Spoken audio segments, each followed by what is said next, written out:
Hi everyone, Mr. Coyle here. This is just an information video just to give you a little bit of guidance around supporting your child at home during this remote learning period around their CENet and their password and how they use that to access their Gmail and Zoom links. Just moving right along, what is CENet? It's an organisation which supports Catholic education by integrating information, communication, and the use of the latest and most innovative technology through contemporary teaching and learning situations. Now, I Googled that and made it sound really good, but that's basically what they do. Now, what that means for your child is that this is how they access the internet when they are at school and any school programs, mainly their Google platforms. Now, to access their CENet and any of their Google platforms, they need to know what their email address is, which is their first name, last name, and this web address at sidstu.catholic.edu.au. Obviously, the SID stands for Sydney, STU stands for Stew, and Catholic EDU Education. This is generally what happens for most children when they are enrolled in the schools. However, when some children have a very, very long name, they shorten the first name to just their first initial and then last name. That is generally to help them be able to sign in a little bit faster and easier, especially in the younger grades. They get a little bit more familiar with keyboard and typing skills. Now, when they sign into their CENet, that is a little bit different. They don't need to know this web address at the end. They just need to know their first name and their last name. Again, the students' emails are linked to their Sydney Catholic Schools Google Workspace, which allows them access to our Google grade sites and our Google Classroom, which we use in remote learning to be able to push out activities and look at the content or look at their work samples and give them feedback on that. You should be familiar with both of these sites, and I think the best way to do that is actually having a chat with your kids. Get them to talk you through those things. If they're able to access it and provide you a lot of information about it, well, that shows us that they're very knowledgeable about the grade sites in the Google Classroom, and they obviously have a good understanding, and if they are confident, then that's even better. But it obviously then allows you to ask them questions about what they're learning about and see what they are getting up to in the classroom and even being able to view some of their work. Moving on to the next page.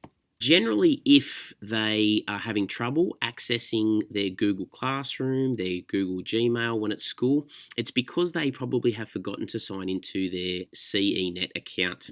Now, by pressing on this link up here, or even just typing CENet sign in the Google bar, it will take them to a familiar website like this where they are able to sign in. And this is where they type their username in, which again is their first name, last name. They don't need the at sidstu.catholic.edu in this part for CENet.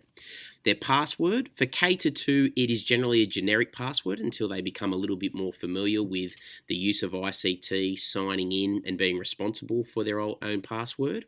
And it's really important that this diocese is always Sydney. Now, obviously, if any letter is misplaced or it's in the wrong order, it will not give them access to their account. So it's really important that they practice this skill as much as they possibly can. As you can imagine, and as you have probably learned from working with your children remotely, it can be very problematic for especially children in K to 2. As they get more experience with it and practice it, they become masters of it, and it certainly helps us when we are trying to get them to access their Google platforms or their grade sites in the classroom because they have mastered that skill. So please help your children at home by practicing it with them.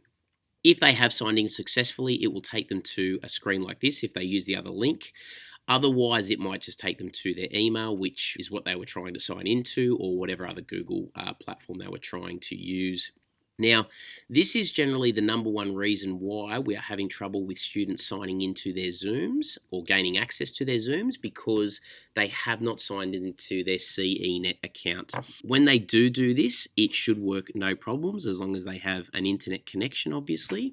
And we do understand that the more internet being used at home with siblings and parents, sometimes they can drop out, which is understandable. We just ask the kids try to sign back in as quickly and conveniently as they can, but we do understand that this can be somewhat problematic at the moment. We ask that the kids have some sort of audio linked to their computer, speakers, headphones. We find headphones are generally the best, a mouthpiece so that they can pick up their own voices for audio, just so that this stops everyone getting distracted by them or their teachers or their other students talking through Zoom. Now, generally how it works, looking at this area over here, teacher Zoom lessons are created by the teachers. Teachers will provide links. They can either be sent out via emails on Google Calendar, but generally what we do is we provide quick and easy access to these links on their grade sites, which again, they will need to sign into their CENet to gain access to. Students must be logged into their CENet, like I just said there. If they are having trouble, this is probably the main reason. Even at school, when the kids are trying to use their Google platforms or grade sites, they say it doesn't work. We ask them 900 times, have you signed into your CENet account? They give you that look. They're not sure, and then as soon as they do that, magically it works. There are also some other technical issues. Sometimes iPads have been left on too long and they just need to be reset, turned off completely, things like that, which are basic troubleshooting items. So I'm sure parents out there are well aware of those, but the biggest one for us teachers is obviously that signing into CENet. When they have signed into their Zooms, we really like to treat it like a classroom. We want the kids to be stationary, not moving around, sitting at a desk with having all their items ready, books, pens, whatever it is that they need. We obviously don't want lots of distractions, so we don't want the children eating while on Zooms. We treat it like a classroom. They are not allowed to eat lunch and items at school, so we ask them not to do that on the Zooms at home. And obviously, it is a valuable learning time. So, like I said before, minimizing those distractions. Obviously, you supporting your children through this, especially in the younger years, will help to set up those good regimes for them, which will obviously enable them to learn those particular aspects of our Zoom calls, which will then build on as they go up into the upper years. Hopefully, we don't need to use Zooms as much in the near future, but at the moment, it's obviously a very important teaching tool. The last few items around the safety measures is not only for students, it's also for teachers. Audio will be managed by the teachers. We don't ask students to use the chat feature, but we do obviously leave that up to the discretion of teachers. Obviously, students always need to be monitored by at least some sort of supervision. Obviously, all the recording of Zooms has been disabled, and we ask that the students dress appropriately. Obviously, they don't need to wear school uniforms, something that is appropriate for being seen by the students in the classroom. We also ask that students are courteous and respectful, just like they would be in the classroom. We also make sure that students are sitting in the center of the screen. They are not moving around because obviously that can be a distraction for others.